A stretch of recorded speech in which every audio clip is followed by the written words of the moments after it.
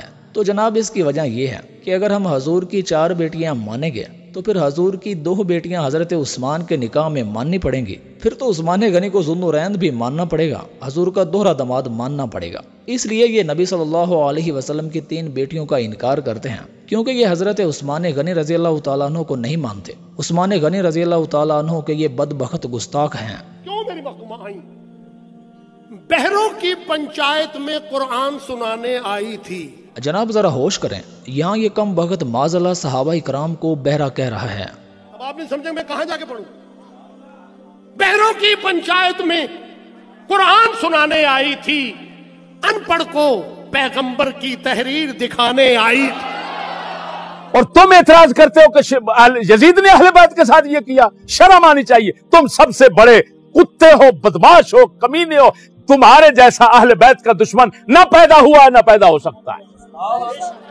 بہروں کی پنچایت میں قرآن سنانے آئی تھی، ان پڑھ کو پیغمبر کی تحریر دکھانے آئی تھی۔ اگوں تھی چودن جڑے تیرے حقے سور دے بچے بیٹھے، ان پڑھ کو پیغمبر کی تحریر دکھانے آئی تھی۔ باغ فدق کی حاجت کب تھی جنت کی شہزادی کو؟ وہ تو علی کے دشمن کی اوقات دکھانے آئی۔ یارو، میں خدا کو گواہ بنا کے کہتا ہوں کہ اگر آسمان کے نیچے صدیق مومن نہیں تو پھر سوائے ہستی پہ کوئی مسلمان پیدا ہی نہیں ہوا ہے۔ تم گفتگو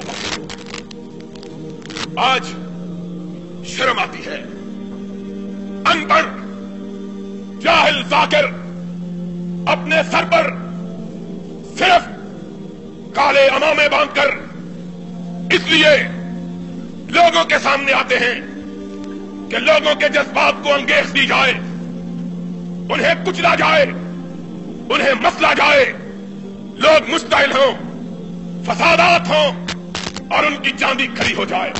کوئی دلیل سے بات کرنا چاہے آئے، ہم سے دلیل کے ساتھ بات کرے۔ صرف 4 کالے بل دے کر آدمی عالم نہیں بن جاتا۔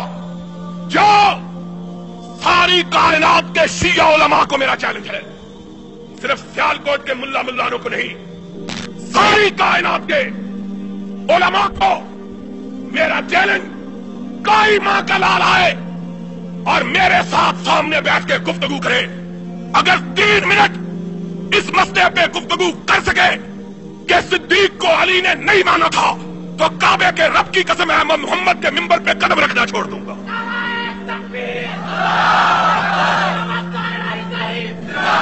اب ذرا اس رافضی نامراد کی سنیں۔ کہتا ہے کہ اللہ نے محمد صلی اللہ علیہ وسلم کو اپنا محبوب کہا، بے شک اس میں کوئی شک نہیں، اور کہتا ہے کہ ایک رات ایسی آئی کہ اللہ نے کہا کہ اب میں میرے محبوب محمد صلی اللہ علیہ وسلم کے بنا نہیں رہ سکتا۔ فوراً جبرائیل کو بھیجا کہ محمد صلی اللہ علیہ وسلم اب تیرے بغیر اللہ کا گزارا مشکل ہے، ذرا ایک رات فرش چھوڑ کر عرش پر آ جا۔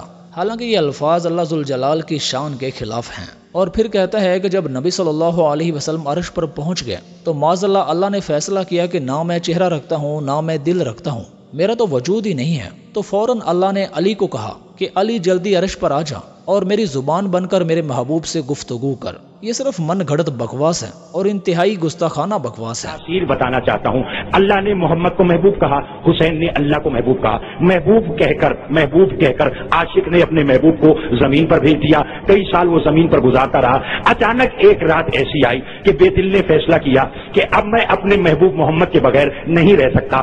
فوراً جبرائیل کو پیغام رسا بنا کر محمد کے پاس بھیجا، محمد تیرے بغیر گزارا مشکل ہے، تیرے بغیر مجھ اللہ کا گزارا ناممکن ہے، میں اللہ چاہ رہا ہوں کہ چونکہ میں نے تجھے اپنا محبوب کہا ہے، ذرا دیدار کرانے کے لیے ایک رات فرش کو چھوڑ کر عرش پر تو آ جا۔